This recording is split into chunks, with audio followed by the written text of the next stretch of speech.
నమో గురుభ్యః. మనము భగవద్గీత భాష్యం చూస్తూ వస్తూ ఉన్నాము. భగవంతుడు ఏం చెప్పారంటే, ఇది నా మతము. ఏది? సర్వ కర్మలను ఒకవేళ నువ్వు కర్మాధికారివైతే, కర్మలన్నింటినీ నా యందు సమర్పించి, వివేక బుద్ధితో ఆశలు లేకుండా, మమకారాలు లేకుండా, ఎటువంటి తాపము లేకుండా కర్మలు చేస్తూ ఉండు అని చెప్పారు. కర్మలు చేస్తూ ఉన్న సమయంలో తాపత్రయాలు లేకుండా, అహంకార మమకారాలు లేకుండా, కామము కోరికలు లేకుండా, ఆశలు లేకుండా కర్మలు కేవలము ధర్మంగా మాత్రం చేస్తూ, ఆ చేస్తున్న కర్మలు వాటి యొక్క ఫలితాలను నాకు సమర్పించు. ఈ విధంగా నువ్వు సావధాన చిత్తంతో ప్రవర్తిస్తూ ఉండు అని చెప్పారు. ఈ విధంగా చెయ్యడము నా మతము అని చెప్పారు. ఈ మతము నా సమ్మతము అని చెప్తూ దాన్ని సప్రమాణంగా కూడా చూపిస్తూ వచ్చారు.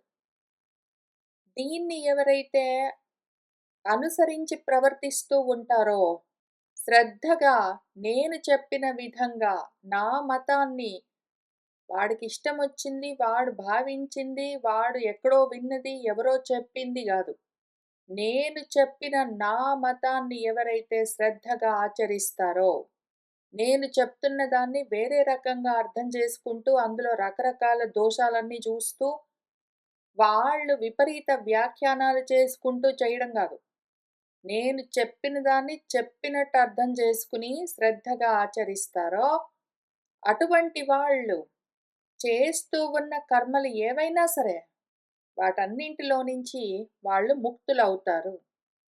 ఒకవేళ అట్లా చెయ్యలేదనుకో, నేను చెప్పిన దాన్ని సరిగ్గా అర్థం చేసుకుని అట్లానే ఆచరించడం లేదనుకో, వాడిష్టమొచ్చినట్టు, వాడి మనసుకి నచ్చినట్టు ఎవరో చెప్పారనుకుంటూ, నేను చెప్పిన దాన్ని విరుద్ధంగా అర్థం చేసుకుంటూ, విపరీతంగా ఆచరిస్తూ ఉన్నాడనుకో, అటువంటి వాణ్ణి మూర్ఖుడు అని, జ్ఞానము లేదు వాడికి, విజ్ఞానము లేదు, వాడికి వివేక జ్ఞానము లేదు, అవివేకి వాడు, నశించిపోయాడు అని తెలుసుకో అని చెప్పారు. ఇంత స్పష్టంగా ఆయన మతమేమని చెప్తే గూడా, ఆయన మతాన్ని పక్కన పెట్టి, పరమతాలన్నీ పక్కన వాళ్ళు చెప్పిన మాటలన్నీ వింటూ, లేదా ఏదో వాడికి నచ్చినట్టు వాడు చేస్తూ ఎందుకు చెడిపోతాడు? వద్దు అని చెప్తే గూడా, భగవంతుడు చెప్పిన మాటను గూడా వీడికిష్టమొచ్చినట్టు అన్వయం చేసుకుని, ఎవరో చెప్పిన మాటలు విని, పరధర్మాలు, పరమతాలన్నీ ఎందుకు వాడు ఆచరిస్తూ ఉంటాడు? ఏకంగా భగవంతుడే చెప్పిన ఆత్మ మతాన్ని, స్వధర్మాన్ని ఎందుకు ఆచరించడు? అని మనకు అనుమానం కలుగుతూ ఉంటుంది. కస్మాత్ పునః కారణాత్, ఏ కారణానికి నువ్వు చెప్పిన మతం ఇది నా మతం, ఇదం మే మతం, ఇదం మే మతం అని చెప్తూ వచ్చారాయన. ఈ విధంగా చెయ్యి అని ఇంతవరకు 30 శ్లోకాల్లో చెప్తూ, ఇది ఇదం మే మతం అని చెప్పారు. ఇటువంటి మే మతం నేను చెప్తున్న దాన్ని అని చెప్తూ వచ్చారు.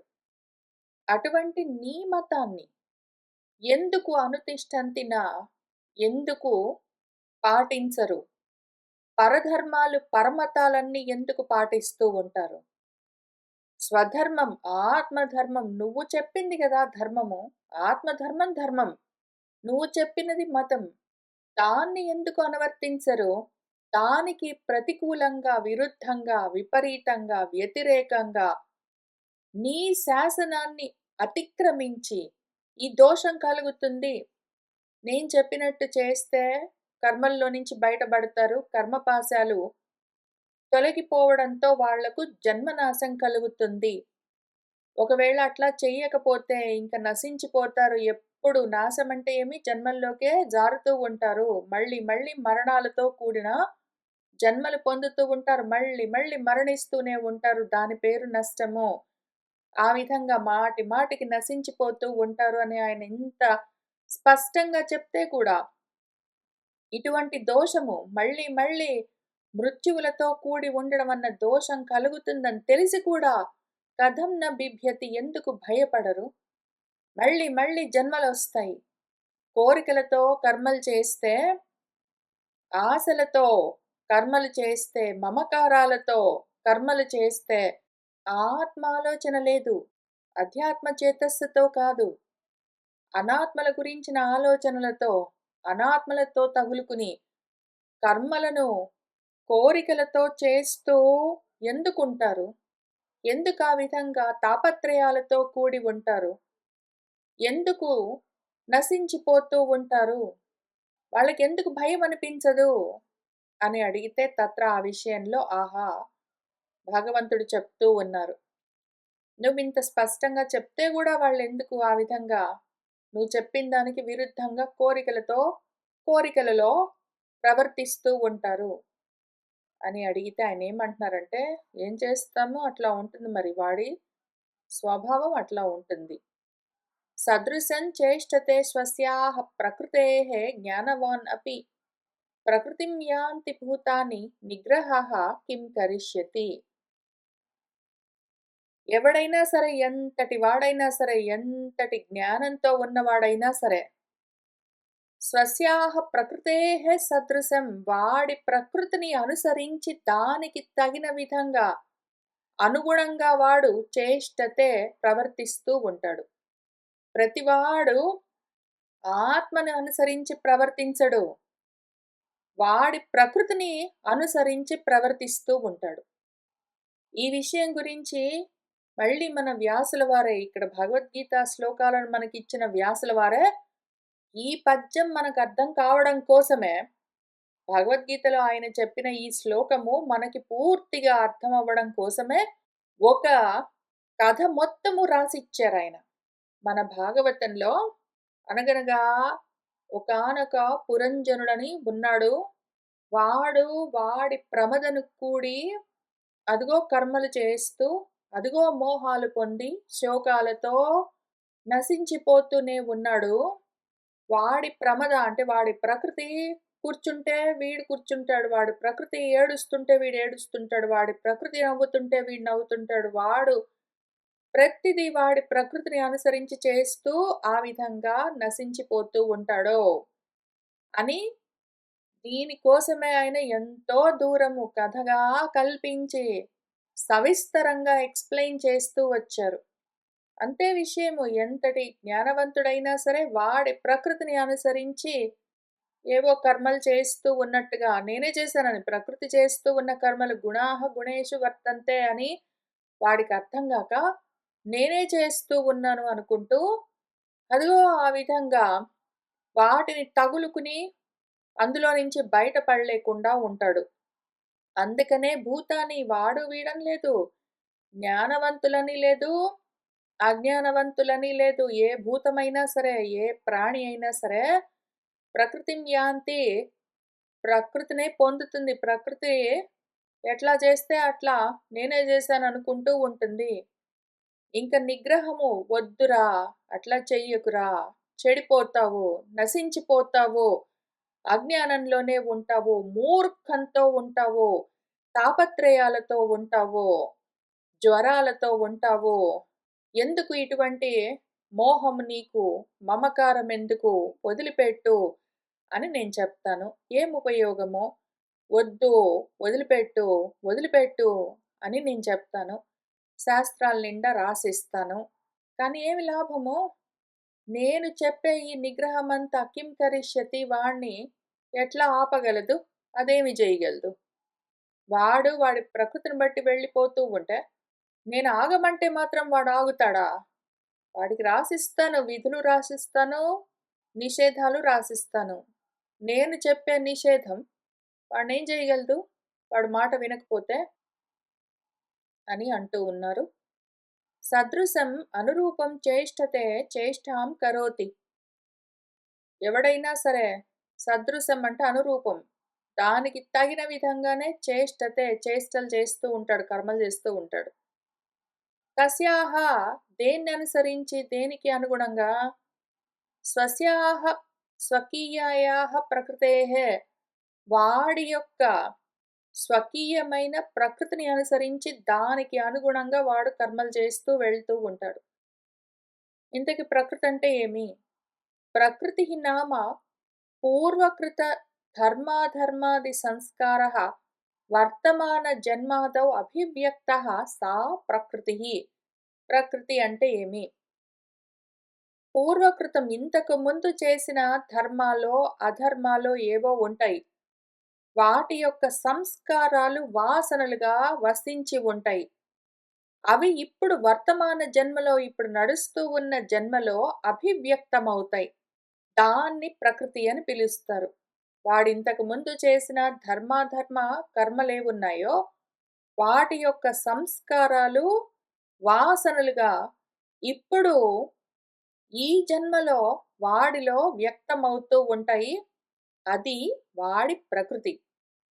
తస్యాహ సదృశం ఏవ సర్వః జంతుః జ్ఞానవానపి చేష్టతే కిం పునః మూర్ఖః. దానికి అనుగుణంగానే జంతువులన్నీ గూడా, ప్రాణులు, జీవులన్నీ గూడా ఎంతటి జ్ఞానవంతుడైనా సరే చేష్టతే కర్మలు చేస్తూనే ఉండగా, కిం పునః మూర్ఖః ఇంక జ్ఞానం లేనివాడి గురించి ఏం చెప్పుకుంటాము? జ్ఞానం ఉన్నా లేకపోయినా సరే వాడిలో కోరికలున్నాయి, కామాలున్నాయంటే మాత్రము వాడి ప్రకృతి వాడిని ఒంగోబెట్టి కర్మలు చేయిస్తూనే ఉంటుంది. నేను ఎన్ని శ్లోకాలు చెప్పి, ఎంతగా ప్రవచనాలు, ఉపదేశాలన్నీ చేసినా సరే, నేను ఎన్ని నిషేధాజ్ఞలు, వేదవాక్యాలు రాసిచ్చినా సరే, నేను ఎంతగా చెప్పినా సరే, బ్రతిమిలాడినా సరే, బెదిరించినా సరే, శాపాలన్నీ పెట్టినా సరే, వాడు మారడంతే. వాడి ప్రకృతిని బట్టి వెళ్ళిపోతూ ఉన్నవాడు ఇంకంతే విషయము. తస్మాత్ కాబట్టి ప్రకృతిం యాంతి అనుగచ్చంతి భూతాని ప్రాణినః. కాబట్టి ప్రకృతిని పొందుతూ ఉంటాయి, అనుసరించి వెళ్ళిపోతూ ఉంటాయి ప్రాణులన్నీ, జీవులు, భూతాలన్నీ. నిగ్రహః నిషేధరూపః కిం కరిష్యతి మమ వా అన్యస్య వా. నిగ్రహం నిషేధ రూపం. వద్దు అని చెప్తే మాత్రం అది ఆ మాట కిం కరిష్యతి ఏం చేస్తుంది? ఉంటాయి ఆ మాటలు. వేదవాక్యాలుంటాయి, నిషేధాలుంటాయి, విధులు ఉంటాయి, నేను చెప్పే శ్లోకాలు ఉంటాయి, ఏమైనా ఉంటాయి. ఏం ఉపయోగమో? మమవా అన్యస్యవా. నేనైనా సరే, ఇంకోడైనా సరే, ఏమి చెప్పినా సరే, ఆ నిషేధము ఏం చేయగలదు? ఉంటుంది అట్లా పడి ఆ మాట. నేను చెప్పినా ఇంతే. నా మాటలైనా అంతే. భగవద్గీతలన్నీ చదువుతారు. ఎంతవరకు ఆచరిస్తున్నారు? ఎంతవరకు అర్థమయ్యింది? నా అభిప్రాయమేమి? నా మతమేమి? అని చెప్తూ వస్తాను. ఎంతవరకు దాన్ని నేను చెప్పిన దాన్ని చెప్పినట్టు పట్టుకోగలిగారు? యది సర్వః జంతుః ఆత్మనః ప్రకృతి సదృశం ఏవ చేష్టతే న చ ప్రకృతిశూన్యః కశ్చిదస్తి తతః పురుషకారస్య విషయ అనుపపత్తేః శాస్త్ర అనర్థక్య ప్రాప్తౌ ఇదం ఉచ్యతే. భగవంతుడు ఈ విధంగా పాపం ఆయన నేను చెప్తే మాత్రం ఏం ఉపయోగము? వాడిష్టం వచ్చినట్టు వాడు చేసుకుంటాడు అని అనేసరికి మనకిప్పుడు భయం కలుగుతుంది, అనుమానం వస్తుంది. మరైతే గురువుగారు నువ్వే అట్లా వదిలిపెట్టేస్తే ఎట్లా? యది సర్వః జంతుః ప్రతి జన్మ తీసుకున్న జంతువు ఆత్మనః ప్రకృతి సదృశం ఏవ వాడి ప్రకృతికి అనుగుణంగానే చేష్టతే ప్రవర్తిస్తూ ఉంటాడు అంటే. ఎంత జ్ఞాని అయినా సరే వాడి ప్రకృతిని బట్టి వాడు వెళ్ళిపోతూ ఉంటాడు అంటే, ఆ ప్రకృతి ప్రతి వాడికి ఉంటుంది కదా! మరి నచ ప్రకృతి శూన్యః కశ్చిదస్తి. ప్రకృతితో కూడని వాడు ఎవడూ లేడు. ప్రతివాడికి వాడి ప్రకృతి ఉంటుంది. వాడేమో వాడి ప్రకృతిని అనుసరించి వెళ్ళిపోతూ ఉంటాడు. ఇంక తతః అట్లా అయితే పురుషకారస్య విషయ అనుపపత్తేః. పురుషకారము పురుష ప్రయత్నము యొక్క విషయ అనుపపత్తి. ఈ పురుష ప్రయత్నంతో మనము ఇది సాధించవలసి ఉన్నది అని ఒక విషయం ఉంటుంది కదా! ఆబ్జెక్టివ్. మనము ప్రయత్నంతో ఈ పురంలో ఉన్నందుకు పురుషులమై దీన్ని ఈ విధంగా సాధించవలసి ఉంటుంది అని ఒక విషయం ఉంటుంది. ఇంకిప్పుడు అది అనుపపత్తి పనిచేయకుండా పోతుంది గదా! ఇంక పురుష ప్రయత్నం ఎందుకు పనికొస్తుంది? వాడు ప్రకృతిని అనుసరించి, ప్రకృతి వశుడై, వివశుడై కర్మలు చేస్తూ వెళ్ళిపోతూ ఉంటాడు. ఇంకా ఎంతటి జ్ఞానం కలిగిన వాడైనా సరే అనగానే, మరింకప్పుడు శాస్త్రాలు చెప్పిన వాక్యాలు, విధులు, నిషేధాలు అన్నీ గూడా అనర్థము, వ్యర్థమైపోతాయి గదా! శాస్త్ర అనర్థక్య ప్రాప్తి. శాస్త్రము నిరర్థకమైపోతూ ఉంది గదా మరి. అని అంటే, ఇదం ఉచ్యతే లేదు. దాని గురించి గూడా విచారణ చేద్దాము. ఎందుకు మరి ప్రతివాడు నువ్వు చెప్పిన నీ మతాన్ని ఏ విధంగా కర్మలను కోరికలు లేకుండా కేవలం ధర్మాన్ని ఆశించి అదే స్వధర్మంగా వాడు ఆచరించవలసి ఉన్నది. అట్లా చేస్తే ముక్తుడవుతాడు లేదా బద్ధుడవుతాడు. మృత్యువుతో తగులుకుని మాటి మాటికి మరణిస్తుంటాడని నువ్వు ఇంత స్పష్టంగా చెప్తే గూడా, వాడు ఎందుకు అయినా గూడా మరి నీకు వ్యతిరేకంగా నువ్వు చెప్పిన మాటకు విరుద్ధంగా ప్రవర్తిస్తుంటాడంటే, వాడి ప్రకృతిని బట్టి వాడుంటాడు అని చెప్పారు. వాడి ప్రకృతిని బట్టి వాడుంటాడంటే, మరింక ఈ శాస్త్రాలన్నీ నువ్వు చెప్పే మాటలన్నీ ఎందుకండి గురువుగారు? అని అడిగేసరికి చెప్తాను విను. ఇంద్రియస్య ఇంద్రియస్య అర్థే రాగద్వేషౌ వ్యవస్థితౌ తయోః న వశమాగచ్చేత్ తౌ హి అస్య పరిపంధినౌ. ఇంద్రియస్య ప్రతి ఇంద్రియానికి దాని అర్థం ఒకటుంటుంది. కన్నన్న ఇంద్రియానికి దృశ్యమన్న అర్థము. చెవన్న ఇంద్రియానికి శబ్దమన్న అర్థము. ఇట్లా ఇంద్రియానికి దాని పదార్థం ఒకటుంటుంది. అయితే ఆ పదార్థాలు అంత మటుకే ఉండవు. ఆ పదార్థాల్లో, ఆ ఇంద్రియార్థాల్లో రాగద్వేషాలు వ్యవస్థితమై ఉంటాయి. ప్రతి ఇంద్రియార్థంలో రాగద్వేషాలు తప్పకుండా ఉండి తీరుతాయి. పలాని దృశ్యం ఉన్నది అంటే నాకు ఇష్టము, నాకిష్టం లేదు. పలాని రుచి ఉన్నది అంటే నాకిష్టము, నాకిష్టం లేదు.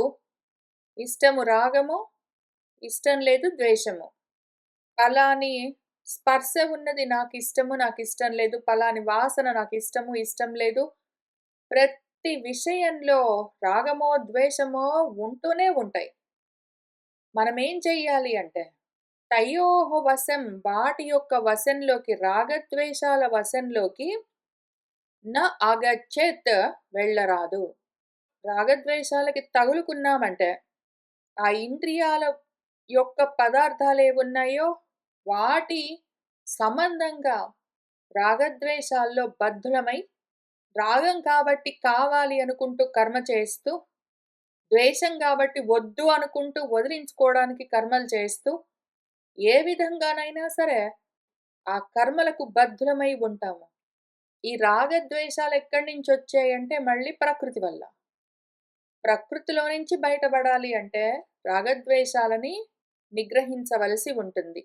ఎందుకు అంటే అస్య వీడికి తౌహి అవే ఈ రాగద్వేషాలే పరిపంధినౌ. పంధ అంటే మార్గం, దారి. అందులో దోచుకునే దొంగలుంటారు. దారి దొంగల్లాగా, దారిలో మన మార్గంలో దొంగల్లాగా ఉంటాయి ఇవి రాగాలు, ద్వేషాలు. మన మార్గంలో ఉండే దొంగలివి రాగద్వేషాలు. అవి మనల్ని అపహరించుకుని పక్కదారిలో నుంచి తీసుకుని వెళ్ళిపోతాయి. అందుకని వాటి వశంలోకి రావద్దు అని చెప్తూ ఉన్నారు. ఇంద్రియస్య అర్థే సర్వ ఇంద్రియాణం అర్థే. ఇంద్రియానికి అర్థాలుంటాయి. సర్వ ఇంద్రియాలకు అర్థాలు శబ్దము, స్పర్శ, రుచి, వాసన, రూపము మొదలైన విషయాలు ఏవేవో ఉంటూ ఉంటాయి. వాటిలో ఇష్టే రాగః అనిష్టే ద్వేషః ఇతి ఏవం ప్రతి ఇంద్రియార్థం రాగద్వేషౌ అవశ్యం భావినౌ. ఈ విధంగా ఆ శబ్దాది విషయాల్లో ఇష్టము అంటే రాగము, అనిష్టం అంటే ద్వేషము. ఈ విధంగా ప్రతి ఇంద్రియము యొక్క అర్థంలో, ప్రతి పదార్థంలో రాగద్వేషాలు అవశ్యం తప్పకుండా ఉంటూనే ఉంటాయి. తత్ర అయం పురుషకారస్య శాస్త్రార్థస్య చ విషయః ఉచ్యతే. మరైతే పురుషకారము, పురుష ప్రయత్నము, శాస్త్రం యొక్క అర్థము, శాస్త్రంలో చెప్పిన పరమార్థము ఇవన్నీ దేనికి పనికొస్తాయంటే ఆ విషయం గురించి చెప్తాను విను. శాస్త్రార్థే ప్రవృత్తః పూర్వం ఏవ రాగద్వేషయోః వశం న ఆగచ్చేత్. శాస్త్రార్థంగా మాత్రమే, శాస్త్రం పరమార్థంగా కర్మలు చేస్తూ ఉన్నవాడెవడున్నాడో వాడు ముందే ఈ రాగద్వేషాల వశంలోకి రారాదు. యా హి పురుషస్య ప్రకృతిః సా రాగద్వేష పురస్సరా ఏవ స్వకార్యే పురుషం ప్రవర్తయతి. ఏదైతే ఆ పురుషుడి యొక్క ప్రకృతి ఉన్నదో అది రాగద్వేషాలను ముందు పెట్టుకునే దాని పనిలో పురుషుణ్ణి ప్రవర్తింపచేస్తూ ఉంటుంది. ప్రకృతి ఏం చేస్తుందంటే రాగద్వేషాలను ముందు పెట్టుకుని వాటి ద్వారా ఈ మనిషితో దాని పనులన్నీ అది చేయిస్తూ ఉంటుంది. తదా స్వధర్మ పరిత్యాగః పరధర్మ అనుష్ఠానంచ భవతి. దానివల్ల స్వధర్మ పరిత్యాగం, ఆత్మధర్మాన్ని వదిలిపెట్టి పరధర్మము, ప్రకృతి ధర్మాలన్నీ నా ధర్మాలు అనుకుంటూ వాడు అనుష్ఠానం చేస్తూ ఉంటాడు. ఎట్లా? ఆత్మధర్మాలు, స్వధర్మాలేవి? రాగద్వేషాలు లేకపోవడము, దేనికి తగులుకోకుండా ఉండడము, ఏ గుణాలు లేకపోవడము, ఏ కర్మలు లేకపోవడము, ఇటువంటివన్నీ స్వధర్మాలు. అంటే ఆత్మ యొక్క గుణాలు, లక్షణాలు. పరధర్మాలేవి? అనాత్మ ధర్మాలు ఆకలి, తప్పిక, సుఖము, దుఃఖము, రాగము, ద్వేషము, శోకము, మోహము, ఇటువంటివన్నీ పరధర్మాలు, అనాత్మ ధర్మాలు. వీడేం చేస్తాడంటే అనాత్మ ధర్మాలు ఏదో దేహానికి ఆకలి, దాహం ఇటువంటివన్నీ కలిగాయి, నిద్ర వచ్చింది, మనసుకి ఏదో దుఃఖం వచ్చింది, కూర్చుంటే ఏదో గుచ్చుకున్నది, పడుకుంటే నిద్ర రాలేదు, ఫలానిది తింటే రుచించలేదు, ఇటువంటివన్నీ దేహేంద్రియ మనోప్రాణాలకున్న ధర్మాలు. అయితే ఈ పరధర్మాలన్నింటినీ వాడిపైన వాడు ఆరోపించుకుని నాకే ఆకలేసింది, నాకే నచ్చలేదు, నాకే నిద్రొచ్చింది, నాకే నిద్ర రాలేదు అనుకుంటూ వాడు ఆత్మధర్మాలుగా మోహపోతూ ఉంటాడు. వాడి స్వధర్మాలన్నీ వదిలిపెడతాడు. వాడి స్వధర్మాలేవి? వాడికి నిద్ర లేదు, అజ్ఞానము లేదు, మోహము లేదు, తమస్సు లేదు, ఏమీ లేదు. కానీ ఉన్నాయనుకుంటాడు. నాకు అర్థం కాలేదు, నాకు తెలియలేదు, ఇట్లాంటివన్నీ వాడివి కాని ధర్మాలన్నీ వాడు ఆపాదించుకోవడం చేత వాడి ధర్మాలన్నీ వాడు పోగొట్టుకుంటాడు. వాడు సర్వజ్ఞుడై ఉన్నాడు, వాడు సర్వశక్తిమంతుడై ఉన్నాడు. అవి ఆత్మధర్మాలు. అయితే నాకు చేత కాలేదు, నాకు అర్థం కాలేదు అని దానికి విరుద్ధంగా, విపరీతంగా అనాత్మ ధర్మాలను పట్టుకుని నాకున్నాయి అనుకుంటాడు వాడు. ఇక్కడ ఈ వాక్యానికి అర్థం చెప్తూ స్వధర్మాన్ని వదిలిపెట్టి పరధర్మాలను పట్టుకుంటారు అనగానే, పరధర్మాలు అంటే వర్ణధర్మాలు, పక్క వర్ణంలోని ధర్మాలు. ఒకవేళ నువ్వు బ్రాహ్మణ వర్ణంలో ఉన్నావు అంటే క్షత్రియ వర్ణంలోని ధర్మాలను నువ్వు ఆచరించవలసిన పని లేదు, అట్లా చెయ్యొద్దు అని ఈ విధంగా కేవలము వర్ణాలకు మాత్రమే సంబంధంగా వ్యాఖ్యానాలు కూడా చేస్తూ ఉంటారు. అవి కూడా నేను చదువుకుంటూ వచ్చాను. కానీ ఇక్కడ చెప్తున్నది అది కాదు. ఆత్మధర్మాలు సర్వజ్ఞత్వం, సర్వశక్తిమత్వం. ఆత్మధర్మము నిద్రపోవడము, అర్థం అవ్వడం కాకపోవడము, మెలకువ రావడము, బంధము, మోక్షము, మోహము, దుఃఖము, సుఖము ఇవన్నీ ఒకటి కూడా లేవు దానికి. అవన్నీ పరధర్మాలు. ఆత్మధర్మాలు కేవలం ఉండడం, అస్థి భాతి, కేవలము సతచిత్ ఆనందము. అయితే ఈ భేదం సరిగ్గా చూసుకోక ఈ పదాలకి కూడా అర్థాలు సరిగ్గా చెప్పలేకపోయే వాళ్ళు ఉంటారు. మనం జాగ్రత్తగా విచారణ చేసుకుని అర్థం చేసుకోవలసి ఉంటుంది. ఎందుకు అంటే మళ్ళీ 4 వర్ణాల్లో ఉన్న కర్మలేవున్నాయో అవన్నీ కర్మలు. 4 వర్ణాలు కూడా కర్మలకు సంబంధించిన విషయాలు, గుణాలకు సంబంధించిన విషయాలు. నాకు గుణాలు లేవు, కర్మలు లేవన్నప్పుడు గుణకర్మ విభాగశః ఉన్న చాతుర్వర్ణ్య ధర్మాలు నాకు ఉండే అవకాశమే లేదు. మళ్ళీ అందులో కొన్ని నావి కావు అని మళ్ళీ అట్లా చూసుకోవడానికి అసలు చాలా అసంబద్ధమైన విషయం. అందుకని జాగ్రత్తగా అర్థం చేసుకోవాలి భగవంతుడు ఏం చెప్తున్నారో. యదా పునః రాగద్వేషౌ తత్ ప్రతిపక్షేణ నియమయతి తదా శాస్త్రదృష్టిః ఏవ పురుషః భవతి న ప్రకృతివశః. యదా ఎప్పుడైతే మళ్ళీ ఈ రాగద్వేషాలేవున్నాయో దానికి ప్రతిపక్షంలో రాగం లేకుండా, వైరాగ్యంతో, ద్వేషం లేకుండా, ఎందుకు అంటే రాగం ఉంటేనే ద్వేషము, వైరాగ్యం కలిగితే ద్వేషం కూడా ఉండదు. ఆ విధంగా ప్రతిపక్షంతో నియమిస్తే తదా అప్పుడు వాడు శాస్త్ర దృష్టితోటే ఉన్నవాడు అవుతాడు ఆ పురుషుడు. ఇంకా అటువంటి స్థితిలో వాడు ప్రకృతి వశుడు కాడు. శాస్త్ర దృష్టితో కర్మలు చేయడం అంటే ఏమి? రాగద్వేషాలు లేకుండా కర్మలు చేయడము.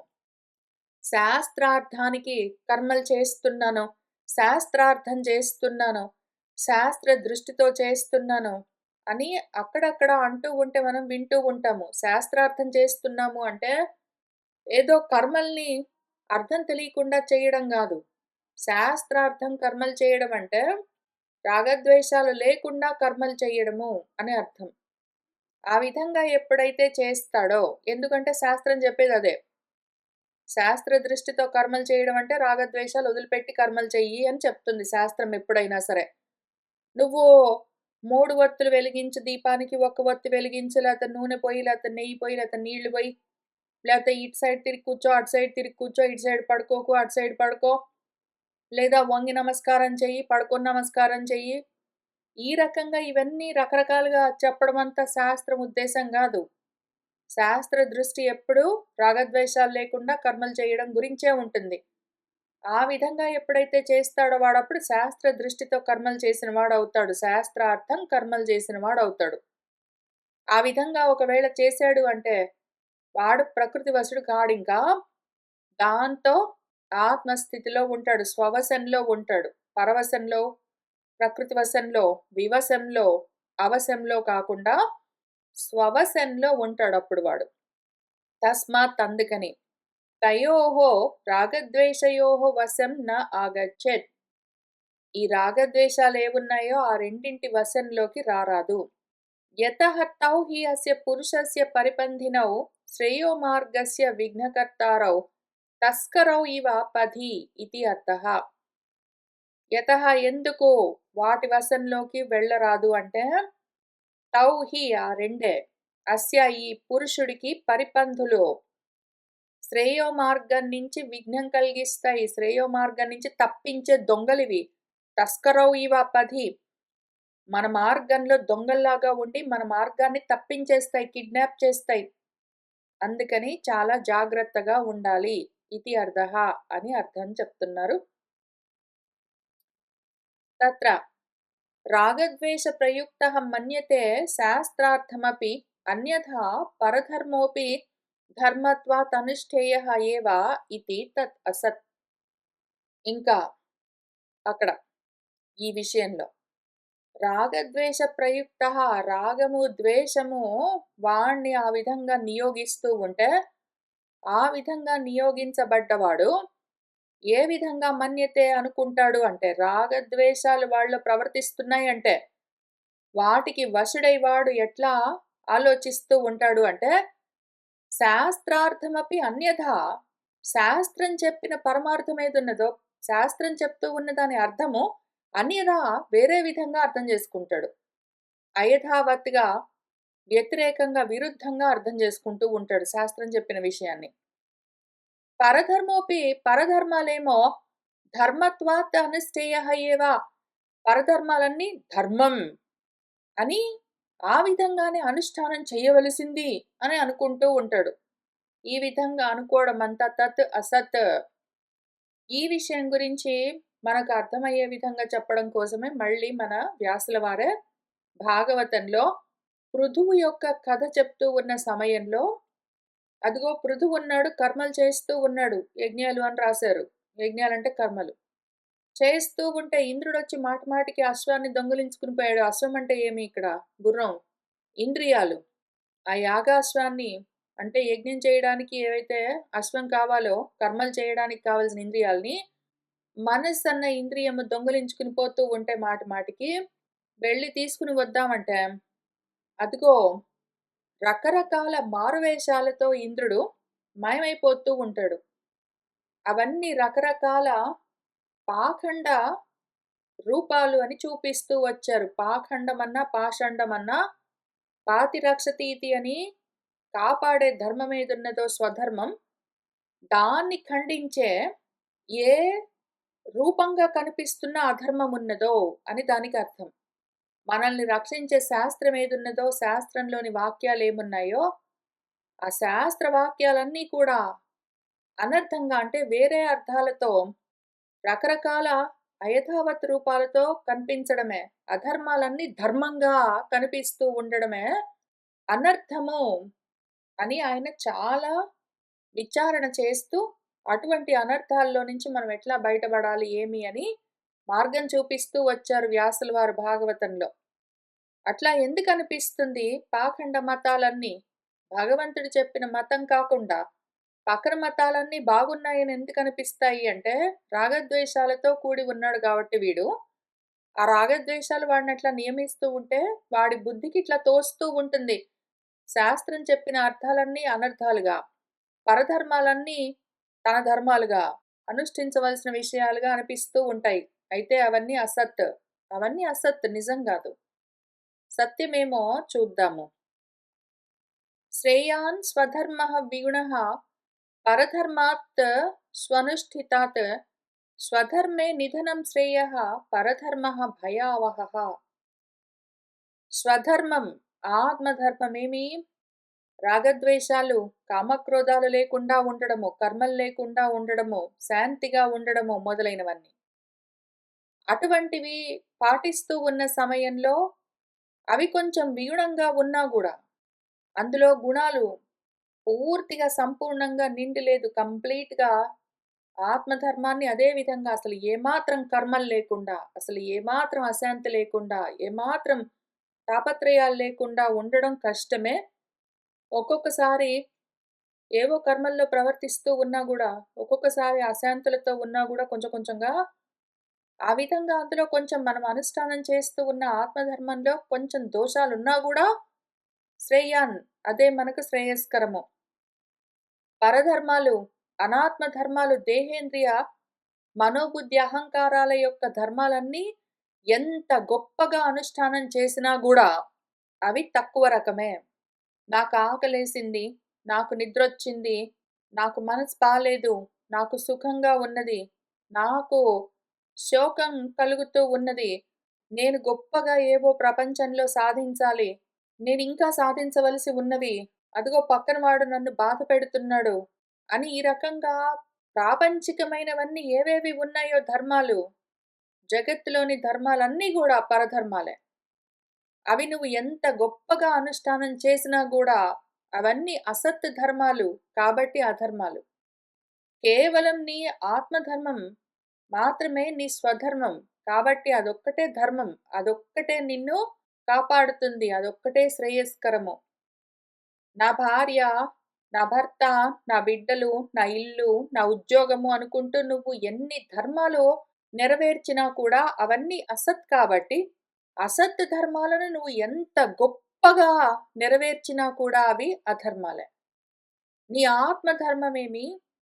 నీ పాటికి నువ్వు శాంతిగా, ఏ ఆశలు లేకుండా నిశ్చలంగా ఉండడము. ఆ విధంగా ఉంటూ ఉన్న సమయంలో అందులో కొంచెము ఆ గుణము అసంపూర్ణంగా ఉన్నా గూడా, ఆ లక్షణము అసంపూర్ణంగా ఉన్నా గూడా అదే నిన్ను కాపాడుతుంది. స్వధర్మే నిధనం శ్రేయః.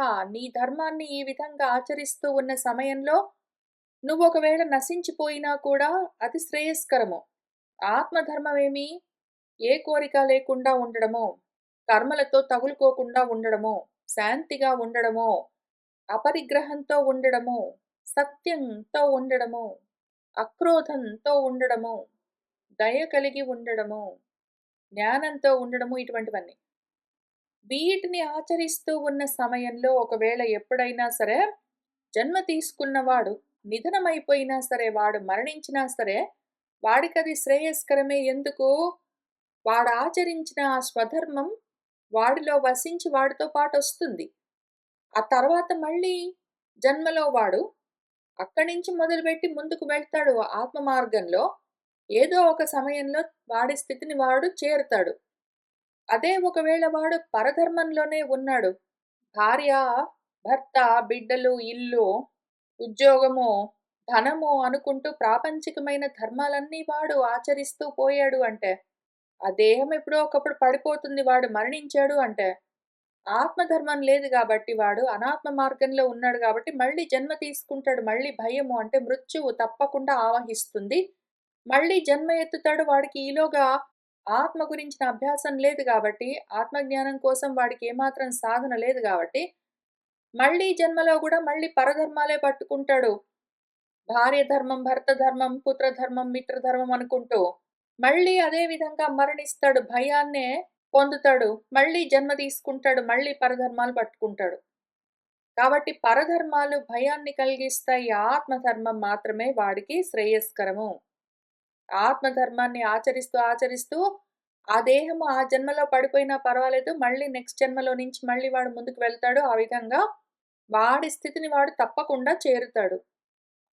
శ్రేయాన్ ప్రశస్యతరః స్వః ధర్మః స్వధర్మః విగుణః అపి విగతగుణోऽపి అనుష్ఠీయమానః పరధర్మాత్ సుఅనుష్ఠితాత్ సాద్గుణ్యేన సంపాదితాత్ అపి. శ్రేయాన్ ప్రశస్యతరః ఈ రెండింట్లో ఇది ప్రశస్యము. ఏది? స్వధర్మము. స్వధర్మః స్వధర్మః ఆత్మధర్మము. అది విగుణః అపి ఒకవేళ విగత గుణోపి అందులో కొంచెము గుణం తగ్గినా సరే, కొంచెం అసంపూర్ణంగా దోషంతో ఉన్నా సరే, అదే అనుష్ఠీయమానము. అదే ఆచరించతగినది. దేనికన్నా? పరధర్మాత్. పరధర్మాలాచరించే కన్నా ఆత్మధర్మం కొంచెమైనా సరే ఆచరించడమే శ్రేయస్కరము. పరధర్మము సుఅనుష్ఠితాత్ ఎంత గొప్పగా నువ్వు ఆచరించినా సరే, ఎంత గొప్పగా భార్య ధర్మాలు, భర్త ధర్మాలు, పుత్ర ధర్మాలు, మిత్ర ధర్మాలు, గృహ ధర్మాలు, సామాజిక ధర్మాలు, అన్ని రకాల ధర్మాలు నువ్వు ఎంత గొప్పగా ఆచరించినా సరే, సాద్గుణ్యేన చక్కగా సద్గుణాలతో నువ్వు వాటిని పూర్తిగా ఆచరించినా కూడా అవన్నీ కూడా ప్రాపంచికమైన గుణాలే. వాటిని నువ్వు ఎంత సంపాదించుకున్నా సరే అవన్నీ అనాత్మలే కాబట్టి లేనివి లేకుండానే పోతాయి. నువ్వు ఆ ధర్మాలు ఎంత సాధించినా అవి ఉండవు, నిలబడవు, నశించిపోతాయి. స్వధర్మే స్థితస్య నిధనం మరణమపి శ్రేయః పరధర్మే స్థితస్య జీవితాత్. స్వధర్మంలో ఉన్నవాడు నిధనమైపోయినా కూడా, మరణించినా కూడా తర్వాత మళ్ళీ జన్మలెత్తుతాడు. మళ్ళీ అక్కడి నుంచి ముందుకు వెళ్తూ వాడి స్థితిని చేరుతాడు. అందుకని అది శ్రేయస్కరం.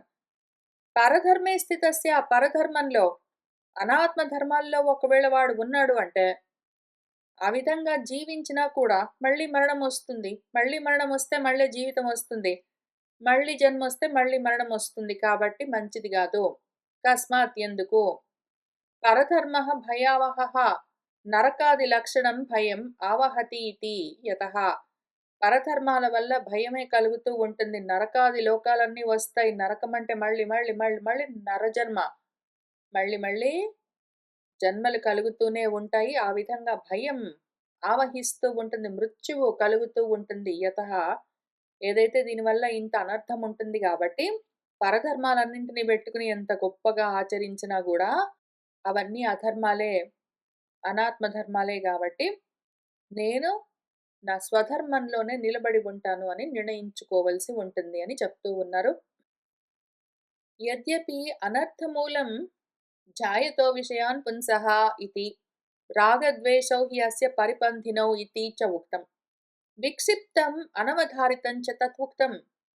తత్ సంక్షిప్తం నిశ్చితం చ ఇదం ఏవ ఇతి జ్ఞాతుమిచ్చన్ అర్జునః ఉవాచ. జ్ఞాతే హి తస్మిన్ తత్ ఉచ్ఛేదాయ యత్నం కుర్యాం ఇతి. యద్యపి ఏదైతే ఈ అనర్థాలన్నింటికి మూలమేమి? జాయతో విషయాన్ పుంసః సంగః తేషు ఉపజాయతే సంగా సంజాయతే కామః అనుకుంటూ చెప్తూ వచ్చారు. అవును నిజమే. రెండో అధ్యాయంలో పుంసః మనిషి ఒకవేళ విషయాలను ధ్యానం చేశాడంటే, విషయాలంటే ఇంద్రియార్థాలు. ఆలోచన చేస్తూ ఉన్నాడంటే ఇంకా జారిపోతూ ఉంటాడు వాడు. ప్రణశ్యతి అని చెప్పారు. అవును. అట్లానే ఇక్కడ ఈ పై శ్లోకంలో రాగద్వేషౌ హి అస్య పరిపంధినౌ అని చెప్పారు. ఇక్కడ 34 శ్లోకంలో. అవును నిజమే. రాగద్వేషాలు వాడికి దారి దొంగల్లాగా ఉంటాయి అని చెప్పారు. అయితే ఆ చెప్పింది గూడా విక్షిప్తంగా, అనవధారితంగా చెప్పబడ్డది. విక్షిప్తం అంటే అక్కడ కొంచెం, అక్కడ కొంచెం. అట్లానే అనవధారితం అవతరించడానికి గట్టిగా బుద్ధిలో పట్టుకోవడానికి అవకాశం లేకుండా చెప్పారు. దాని గురించి పూర్తిగా సమగ్రంగా ఒక్కచోట వివరించి చెప్పలేదు. కాబట్టి సంక్షిప్తంగా అన్నింటిని ఒక్కచోట నిశ్చయంగా అర్థమయ్యే విధంగా ఇదం ఏవా ఇదిగో ఇదిట్లా ఉంటుంది అని ఒకవేళ చెప్తే అర్థం చేసుకుంటాను అని జ్ఞాతుమిచ్చన్ తెలుసుకోవాలన్న ఇచ్ఛతో జిజ్ఞాసతో అర్జునుడు ఈ విధంగా అంటూ ఉన్నాడు. మళ్ళీ ఎందుకు అడుగుతూ ఉన్నాడు అంటే జ్ఞాతే హి తస్మిన్ ఒకవేళ అది తెలిసింది అంటే తత్ ఉచ్ఛేదాయ దాన్ని ఉచ్ఛేదనం చేసుకోవడానికి తొలగించుకోవడానికి యత్నం కుర్యాం ప్రయత్నం చేస్తాను. అసలు ఇది పూర్తిగా నాకు అర్థమయ్యింది అంటే మొత్తం అంతా ఒక చోట క్లియర్‌గా ఎక్స్‌ప్లెయిన్ చేసి నిశ్చయంగా ఇది ఇట్లా ఉంటుంది అని చెప్తే అర్థం చేసుకొని అందులో నుంచి బయటపడడానికి దాన్ని పూర్తిగా తొలగించుకోవడానికి ప్రయత్నం చేస్తాను అని అర్జునుడు అడుగుతూ ఉన్నాడు. ఆయన ఏం అడుగుతున్నాడంటే గురువుగారు అథ కేన ప్రయుక్తః అయం పాపం చరతి పూరుషః అనిచ్చన్నపి వార్ష్ణేయ బలాతివ నియోజితః. వార్ష్ణేయ ఓ వృష్ణి వంశంలో పుట్టినవాడా కృష్ణ. అథ మరైతే కేన ప్రయుక్తః ఎవరి చేత ఈ విధంగా నియోగించబడ్డవాడై అయం పూరుషః ఈ పురుషుడు ఈ మనిషి పాపం చరతి పాపాన్ని ఆచరిస్తూ ఉన్నాడు. అనిచ్చన్నపి వాడికి ఇష్టం లేకపోయినా గూడా ఎవరో బలాత్ నియోజిత ఇవ బలవంతంగా ఎవరో నియోగించినట్టు, ఎవరో బలవంతంగా చేయించినట్టు వీడికి ఇష్టం ఉన్నా లేకపోయినా వాడెందుకు అయినా గూడా కర్మలు చేస్తాడు వాడు మనిషి అని అడిగితే మన భగవంతుడు జవాబు చెప్పవలసి ఉన్నది. అథ కేన హేతుభూతేన ప్రయుక్తః సన్. అథ మరి ఏ హేతుభూతం ఏ కారణ రూపమైన దేని చేత ప్రయుక్తః సన్ ప్రయోగింపబడి నియోగించబడి రాజ్ఞా ఇవ భృత్యః ఏదో రాజుగారు నియోగిస్తే భృత్యుడు ఆ కర్మ చేసినట్టు అయ్యం వీడు పాపం కర్మలను పాపమే అసలు కర్మ. కర్మ అంటేనే పాపము. దాన్ని ఆచరిస్తూ ఉంటాడు ఈ పురుషుడు. స్వయం అనిచ్చన్నపి వాడికి స్వయంగా ఇచ్చలేనట్టుగా హే వార్ష్ణేయ వృష్ణికుల ప్రసూత వృష్ణి వంశంలో పుట్టినవాడా బలాతీవ నియోజిత బలవంతంగా ఎవరో వీడిని ఈ పనిలో పురమాయించినట్టు వాడికి ఇష్టం లేనట్టు అయినా కూడా వాడెందుకు ఎవరో చెప్పి వాడి చేత చేయిస్తున్నట్టు బలవంతంగా చేయవలసి వచ్చినట్టు ఎందుకు చేస్తూ ఉంటాడు? ఏమి కారణము? ఏ కారణానికి? రాజ్ఞా ఇవ ఇతి ఉక్తః దృష్టాంతః. రాజుగారు చెప్తే ఆయన మాట ప్రకారము సేవకుడు పనిచేసినట్టు అని ఇక్కడ ఒక ఉదాహరణ దృష్టాంతం చెప్పబడ్డది అని చెప్తూ ఉన్నారు. శృణుత్వం తం వైరిణం సర్వ అనర్థకరం యం త్వం పృచ్ఛసి ఇతి భగవాన్ ఉవాచ. శృణుత్వం అయితే విను నువ్వు ఆ వైరి ఆ శత్రువు సర్వ అనర్థాలను కలిగించే ఆ శత్రువు గురించి అడుగుతూ ఉన్నావు కదా. నువ్వు దేని గురించి అయితే అడుగుతున్నావో దాని గురించి నేను చెప్తాను విను అని మన భగవంతుడు ఏం చెప్తున్నారంటే కామః ఏషః క్రోధః ఏషః రజోగుణ సముద్భవః మహాసనః మహాపాప విద్ధి ఏనం ఇహ వైరిణం. ఏషః ఇది కామము. ఏ కారణము అని అడిగావు కదా. కేన హేతుభూతేన అన్నావు కదా. కామము. కోరిక, వాడిలో కోరిక. ఏషః క్రోధః, కామమే క్రోధం. కామక్రోధాలంటాం గాని, కామం వేరు, క్రోధం వేరు కాదు. కామమే క్రోధంగా పరిణామం చెందుతుంది. ఇంతకీ ఈ కామం ఎక్కడి నుంచొస్తుంది? రజోగుణ సముద్భవః. రజోగుణం వల్ల కామం కలుగుతుంది. కామం వల్ల రజోగుణం కలుగుతుంది అని 2 విధాలుగా అన్వయం చేసుకోవచ్చు రజోగుణ సముద్భవం అన్నదాన్ని. ఇంతకీ ఇది ఈ కామము మహా అసనః.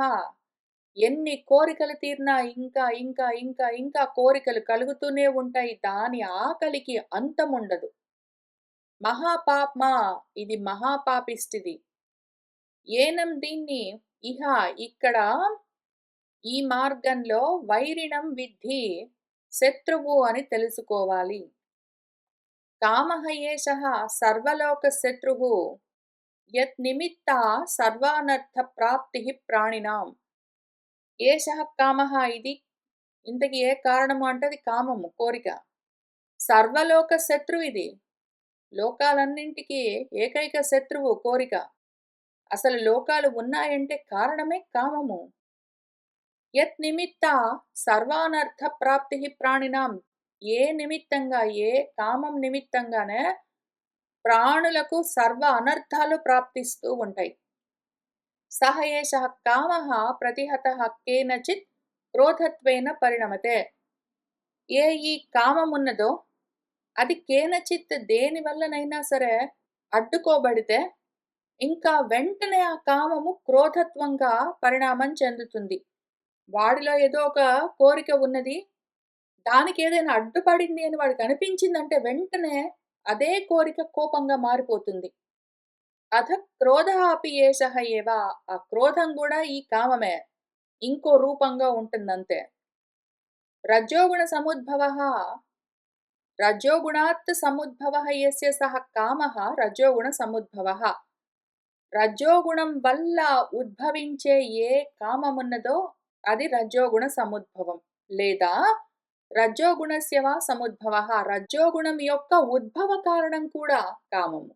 రజోగుణం వల్ల కామం కలుగుతుంది. కామం వల్ల రజోగుణం కలుగుతుంది. ఇంతకీ ఏది ముందొచ్చినా సరే, ఏది వెనకొచ్చినా సరే, రెండూ కలిసి మాత్రం మనిషిని కర్మల్లో నియోగిస్తూ ఉంటాయి. కామః హి ఉద్భూతః రజః ప్రవర్తయన్ పురుషం ప్రవర్తయతి. కామము రజోగుణం నుంచి కలిగి అది మళ్ళీ రజోగుణంలో ప్రవర్తిస్తూ పురుషుణ్ణి ప్రవర్తింపచేస్తూ ఉంటుంది. కామము రజోగుణం వల్ల కలిగి ఆ కలిగిన కామము మళ్ళీ రజోగుణాన్ని ప్రవర్తింపజేస్తూ పురుషుణ్ణి కర్మల్లో నియమిస్తూ ఉంటుంది. రజోగుణం వల్ల కామము, కామం వల్ల రజస్సు, రజస్సు వల్ల కామము, కామం వల్ల రజస్సు ఎడతెగని చక్రంలాగా నడుస్తూ ఉంటుంది. తృష్ణయా హి అహం కారితః ఇతి దుఃఖినాం రజక్కార్యే సేవాదౌ ప్రవృత్తానాం ప్రలాపః శ్రూయతే. ఈ కోరికలు ఉన్నాయండి, కోరికల వల్లే నేను కర్మలు చేయవలసి వస్తుంది. మరేం చేస్తాము? దానివల్లే. ఎందుకు చేస్తానంటే ఏం చెప్తామండి? మరి ఏదో ఉన్నది కోరిక, అది సాధించాలనుకుని చేస్తూ ఉన్నాను. ఈ కోరికే నాతో ఈ కర్మలు చేయిస్తూ ఉన్నదండి అని దుఃఖిస్తూ రజోగుణంతో కూడి కర్మలు చేస్తూ ఆ రజోగుణ కార్యమైన సేవ మొదలైనవి సేవించడం. వాడిపై సేవించి, వీడిపై సేవించి, అక్కడ ఉద్యోగాలు చేసి, ఇక్కడ ఉద్యోగాలు చేసి, ఎందుకు అంటే ఏవో కోరికలున్నాయి కాబట్టే. ఎవడైనా సరే ఉద్యోగాలు అవన్నీ ఎందుకు చేస్తాడు? ఏ కర్మలైనా ఎందుకు చేస్తాడు? ఏదో కోరికుంది కాబట్టే. ఏదో కోరికున్నదండి, తృష్ణ ఉన్నది, అందుకనే మరి ఉద్యోగాలు చేయాల్సొచ్చింది. లేకపోతే హాయిగా చప్పుడు చేయకుండా నా ఇంట్లో నేను ఉండేవాడిని గదా! మరేం చేస్తాము? వెళ్ళవలసొస్తుంది అని విసుక్కుంటూ, తిట్టుకుంటూ, దుఃఖిస్తూ పొద్దున్నే లేచి ఉద్యోగాల్లో ప్రవర్తిస్తూ ఉంటారు. వాళ్ళ ప్రలాపాలన్నీ మనం వింటూనే ఉంటాం గదా! మహా అసనః ఇది. మహత్ అసనమస్య ఇతి మహా అసనః. దీనికి ఆకలికి అంతం లేదు. అతః ఏవ మహాపాపా. అందుకనే అది. ఇంక ఎన్ని కోరికలు తీరినా ఆ తృష్ణ తగ్గదు గాబట్టే మహాపాపము అయి ఉన్నది. కామేన హి ప్రేరితః జంతుః పాపం కరోతి. కామం వల్ల ప్రేరేపించబడే జన్మ తీసుకున్న ప్రతి ప్రాణి ఆ కర్మను అంటే పాపాన్ని చేస్తూ ఉంటుంది. అతః విద్ధి ఏనం కామం ఇహ సంసారే వైరిణం. అందుకని విద్ధి తెలుసుకో. ఏనం దీన్ని ఈ కామమే ఇక్కడ ఈ సంసారంలో మనకు శత్రువు అని అర్థం చేసుకో అని చెప్తున్నారు. కథం వైరి ఇతి దృష్టాంతైః ప్రత్యాయాయతి. వైరి అంటే శత్రువు ఏ విధంగా మనకు అని అడిగితే దృష్టాంతాలతో ఇక్కడ దార్ష్టాంతం చెప్పారు, థియరీ చెప్పారు. ఇంకా ఇక్కడ దృష్టాంతాలతో ఉదాహరణలతో ప్రత్యాయాయతి మనకు అర్థమయ్యే విధంగా విశదీకరించబోతూ ఉన్నారు. మనం మళ్ళీ కలిసి కూర్చొని ఇక్కడి నుంచి చదువుతూ ముందుకు వెళ్దాం. ఇవాళకి ఇక్కడికి ఆపుతున్నాను. శుభం భవతు.